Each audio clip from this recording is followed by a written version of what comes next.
And last Sunday, we had a little bit of turf action with the Kitten's Joy storming Indy in a thriller. We had the Smarty Jones on Monday, Tanzanite Cat, and then that all led to yesterday at Gulfstream, particularly with Cairo Prince and some very good horses chasing him home. We also saw top billing earlier in the day. We're going to kind of walk through those here with you. Let's go back, in fact, and look at a grass race and talk about storming Indy and We Love Artie.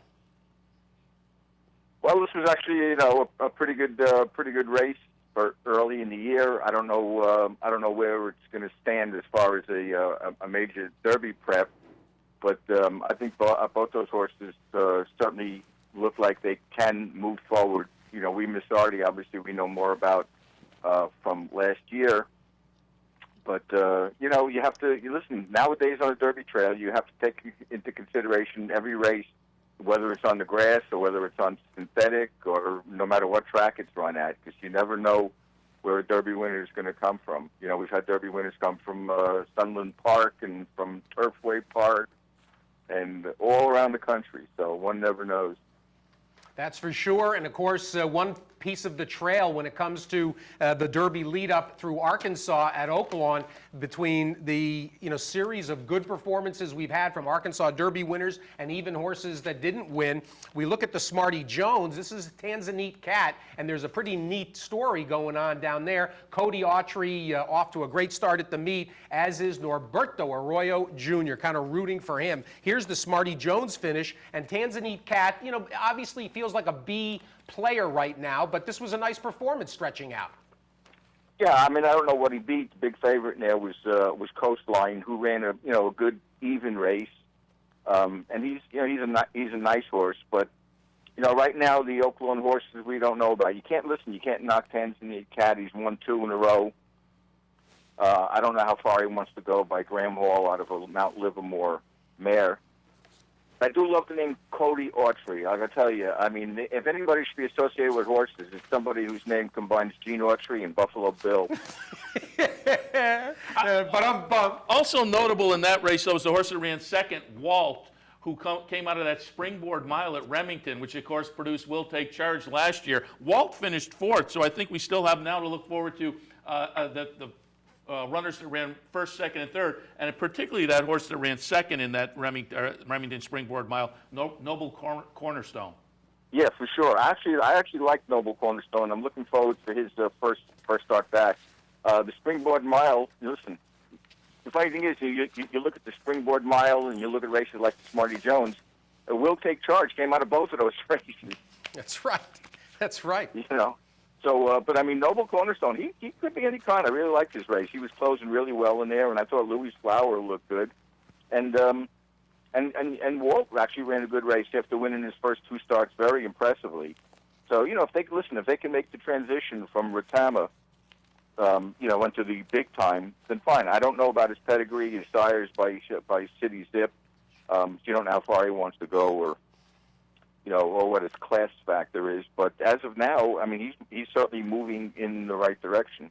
Steve, you talked about Coastline there running an even race. We can also turn and convey that into the same connections. Cassie and Oxley, or not Oxley, actually, Conquest Stables. Here's Mark Cassie, though, with the very nice performance from Conquest Titan, who you've been touting heavily. Mm-hmm. We knew what to expect from Cairo Prince, and he absolutely delivers here, the pioneer of the Nile Sun for Kieran McLaughlin, the Ridgeling. But Intense Holiday 3rd, Conquest Titan 2nd. We're going to watch the stretch run here of yesterday's performance in the Holy Bull, and this was expected to be a good prep, and that's exactly what was delivered. Yeah, I'm listening. The one thing Cairo Prince had for him, had in his favor, is the fact that he had really shown his class, and he ran against some really good horses in the Remsen. Doesn't have the greatest action. I like to see them reach out a little bit more, show a little bit more extension. But he's very professional. If you watch the race head on, he ran straight as an arrow down the stretch to what you want to see, and he opened up. I think the race. I think it was a perfect trip. Unlike Conquest Titan, who had to come from way out of it. And the thing I like about this horse is that, to show his adaptability, this horse used to be a speed-crazy horse, which is not the way Mark Cassidy wanted him to run. And finally, he just said, you know what, forget about this. You know, we're gonna just take him back at the start, and that's what they did in that allowance race, and that's why I loved that last allowance race, the acceleration he showed. And in this race, if you watch him, I mean, he really wasn't even set down until they came close to the quarter pole, and then had a circle 5 wide. And I love the way he was motoring down the middle of the track. And this horse is only going to get better. And he's got the pedigree to run forever. So, I mean, you take into consideration Cairo Prince moving forward, Conquest Titan moving forward.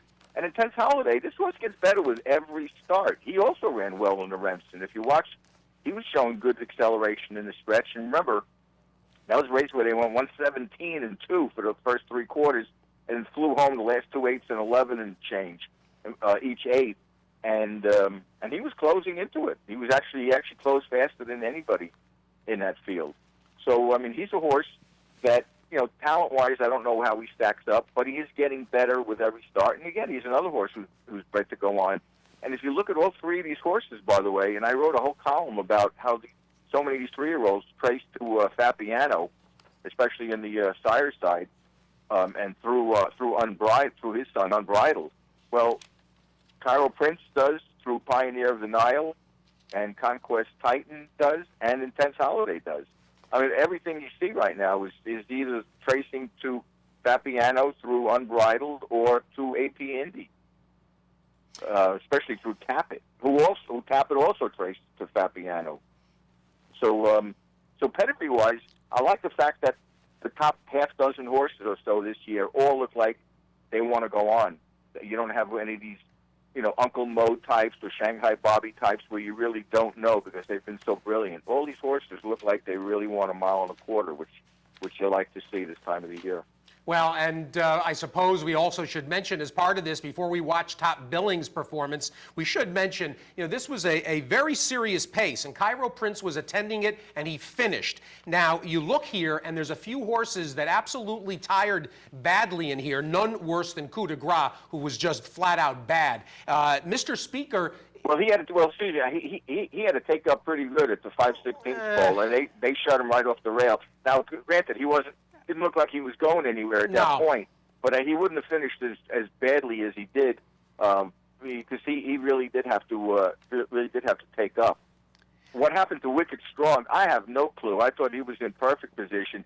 He ran. I'm not saying because I have no clue, but he ran like a horse who might have bled or displaced. I don't know. Only time will tell on that. But he just ran too bad, especially the fact that all these Remsen horses are running so well, and he just stopped on a dime. Well, and given the fact that the pace, you know, did collapse and it did allow Conquest Titan and Intense Holiday to close the way they did, you do have to note that Almost Famous was right up on the lead and right on the pace every step. That was a very good performance, sneaky good for Pat Byrne. I'm sure he's not unhappy at all for the next step. The other horse, I got to mention, Mr. Speaker, I don't think it was a question of him not caring for the dirt. We'll take this up later with Mike Welsh, but I think Mr. Speaker tired in here more than anything else. I did too. I mean, he looked like he was in perfect position. There's no reason why he shouldn't handle the dirt. I mean, he's actually bred for the dirt a lot more than he is for the grass.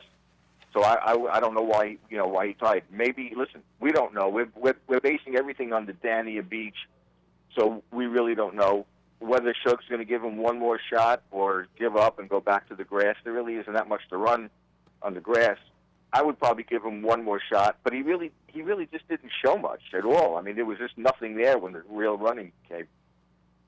Steve, we're going to now take a look at Top Billing, who did an orb impression, dawdling again at the start, falling back about 8-9 lengths, and then just with ease, inhaling the field and drawing off very comfortably, gets a 90 buyer in this effort and sets the stage for the next step for him and for Shug. And we're watching on the turn. That's him on the far outside. And this was very impressive. Visually, I like the splits, the way he came home as well in here, came home a little faster, in fact, than did Cairo Prince, but that is to be a little bit expected with the slower opening quarter. What was your impression of Top Billing? I love this horse. I mean, I already had him in my Derby dozen, like down towards the bottom. Now, I'm debating whether to put him number 1 or 2. That's how impressed I was. You know, I might lean towards Cairo Prince because he has the class factor going for him. But from a visual standpoint, this horse is as impressive a horse as I've seen all year. From his last start, even though he was second, he had everything against him in that race. He was coming off 1 6-furlong race in a slop at Laurel, running up against a horse who had at 1 1/8, who had already won at 1 1/8 in Commissioner. And he had a bad trip. He was squeezed twice by the winner, and he still was only beaten a half a length. I loved the way he was running on in the final yards of that race. And this race, too. I mean, as I write in my comment, he's one of the horses this year, maybe the only horse, that I cannot find a single fault in this horse. He's got the pedigree. He's got the running style. He's got the stride. Just watch him cut the corner, turning for home. So he's got the athleticism. You know, Chuck probably didn't want him quite that far back, but listen, Chuck can't complain anymore about horses being that far back. I mean, if you can come back as far back as Orb came in last year's Derby, I wouldn't worry about it too much. Let's put it that way. But what I like about this horse is that when you ask him to go, he goes. He's got an incredible move on him, and he just keeps getting better and better. I really like this horse, and you certainly cannot knock his pedigree. No, it's going to be fun. fun. Out of an AP Indy mare, and I mean, he's got everything going for him. I think, between him and Honor Code, I think Shug's sitting in a pretty good position. But I like this horse. He right now, he's probably going to wind up as a number 2 horse on my Derby dozen. I agree. Don't put that Sports Illustrated cover onus on him just yet. Steve, we got one more video to see, and I'm assuming that you watched the Miracle Wood yesterday. And yeah. Here it is, Sweet Northern's extra sexy hipster, Mike Trombetta. It looks like he's got himself another very nice 3-year-old. Yeah, this horse is really well. I mean, I love the way this horse drew off in the stretch from those horses. I mean, I thought he was very impressive. I'd like to know where the Z comes from in the name, but I mean, it is kind of an unusual type of name. Well, it's the one of the owners. One of the owners' name is HIP, HIPP, and I think that's what it is. It's a play off that. Yeah. Okay. Yeah, I know about the hip. I don't know where the Z comes from. Where the hip. The Z. Anyway, that's immaterial.